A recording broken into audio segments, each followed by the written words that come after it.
Tears are not quiet things. They scream! And so does Russia's Sergey Lazarev. Shall we talk about it? Let's do this!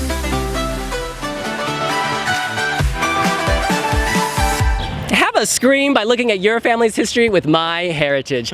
You guys, this is all about silence, and I'm gonna tell you why. Silence because Sergey has silenced a lot of haters, and silence because halfway through this song, it goes silent, it goes black, and you feel the digital heartbeat. It is beautiful, it is stirring. Quick description of the staging. Sergey is in all white. You see him replicated 8 times on kind of digital screens that are meant to be mirrors. In each screen, he is screaming, he is feeling, and we are feeling right along with him. Behind him is darkness. You have a Star Wars speeding galaxy. At one point, he stands behind sort of a glass or plexiglass screen with water. These are tears, because tears are not quiet things. They what? Scream! And when they scream, I listen. Vocally on point. This is sophisticated. This is polished. This is modern Eurovision writ large for all of you fans. It will appeal to the East, it will appeal to the West. Long story short, this is in it to win it. Russia is a contender,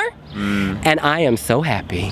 I absolutely have to agree. I saw this and my jaw dropped. I spent most of the first rehearsal just kind of like my mouth gaping at the screen. Like you could have run a freight train through my mouth. It was that wide and that shocked and that astounded. I just think this is so wonderful from Russia. Such a strong effort from them and their team.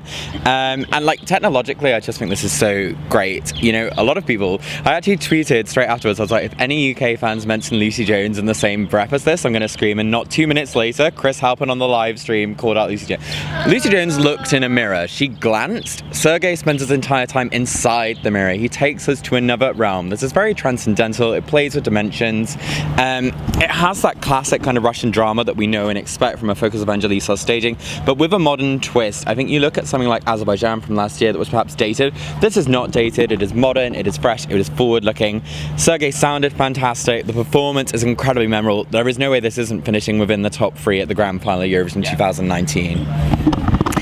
Everyone knows that the first time I saw You're the Only One, because William likes to show me shocking snippets, I was like, oh my gosh, I am now a Eurovision fan because of Sergey Lazarev. Yes. So his biceps, oh my gosh, can we just see his biceps this time around? But anyway, so I was really thrilled that he was going to be in Eurovision this year. And then the first time I watched Scream, I was really disappointed. It had a Puff the Magic Dragon childish kind of feel to me. However, today I walked into the press room as they were setting up and I saw 9 Sergeys across the screen and I got so excited. Beautiful white survey, deep blue background, and then he began to sing. I can't tell you how amazing this song is to me now, seeing it in a different light. The intergalactic Star Wars feel was absolutely amazing. The messaging, I think everyone can relate to this. We all know someone who can't wear their heart on their sleeve, someone who holds it all inside.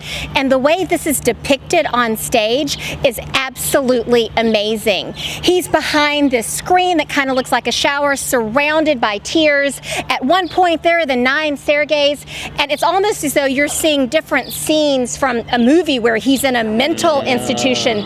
The emotion, the feeling, and that's what this is all about, the emotion, the feeling. It comes across in his voice, it comes across in his body.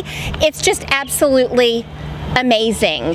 There's this boom, boom, dramatic effect, and you're like, okay, what's gonna happen next? And in the end, everything shatters, right? You see the shattered glass all across the screen. And I had to wonder in that moment, is his heart shattering because he can't let his emotions out because those tears aren't falling? Or is that wall that he has built up for whatever reason, is that what is shattered so that he can now be free? You can win Eurovision in a moment, and this has many moments. Chris, we have all the feels, do you? I mean, we all know what I'm going to say here, don't we? No. There's always one. This is top 5. It's always Chris. Yeah, pretty much. This is top 5, top 10. It's not a winner. It's a bit underwhelming compared with You Are the Only One. Anybody watching this because it's so recent and You Are the Only One is so memorable staging wise, I think that people will remember it and it will be a bit of a letdown, honestly. It's man looks in a mirror, man looks at graphic of himself, man stands in a glass case of emotions, man walks to the front of the stage. And that's about it. I don't get any feeling from it. I think that he's in that shower thing way too long, and there isn't a connection. The best thing about You Are the Only One was, even though he was doing an awful lot, I got a connection with him and you felt it throughout the song. This just felt very self-serving in a way, and I wasn't as connected to it. It was and it's really annoying because I wanted it to do really well, because I wanted it to make things interesting going into the next week, and then there's a chance Russia might win. I don't think Russia are going to come anywhere close to winning with this. I really don't. I just think that I think there's a lot of hyperbole here in terms of how good it was, because I just don't, I didn't get it. And unlike how instant You Are the Only One was, this is not instant at all. Okay, I do think there's definitely one thing I can latch onto here, and that's the plexiglass shower. I think that is the weakest element of this, and because of the lighting, it does at times look cheap, but they can fix that quite easily, I think, just by adjusting the light so it looks less plastic and more glass. So I totally see where you're going there with that. Judging from the reaction in the press room, and there are not that many Russians in the press room, I should point out, this was wildly popular. Yeah. And not everyone in that room was wildly into this before we got here, including people in this group right here. So I do think this is a massive grower. We say it all the time. It doesn't matter who hates you. It matters who loves you, honey. And he's getting a lot of love. He's very telegenic, we know that, but he can sing. We often forget to mention that Sergey Lazarev can actually sing, and that really shined for me today.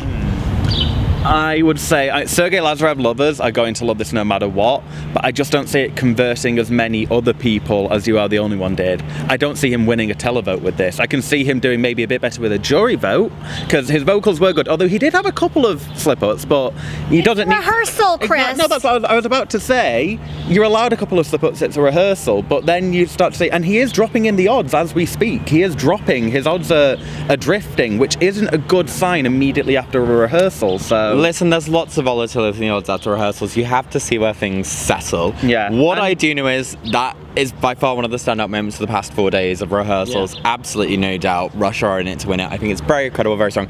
And the You Are the Only One thing, I actually don't understand from you, because I think that is far more gimmicky. There's the whole bit where he's like a Super Mario character, he's standing on blocks. I don't get how you get more emotional feeling from that than all the tears imagery. I get more emotion. I felt like I enjoyed it more. Listen, people replay the tapes. He said he got a better connection from that, and I just think that's nonsense. Yeah, but I can connect with something. I don't mean on a deeply emotional level. I just mean I connected with him as a performer more, and I enjoyed what he was doing more when in You Are the Only One. I don't mean that.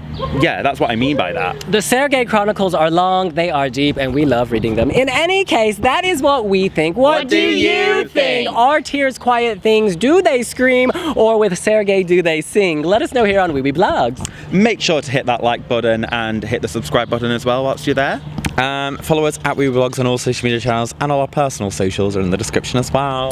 Please don't forget to tune into the live stream on wiwi.tv. I just did my heritage DNA test, okay? And I have a lot to scream about. In any case, we'll see you later. Bye!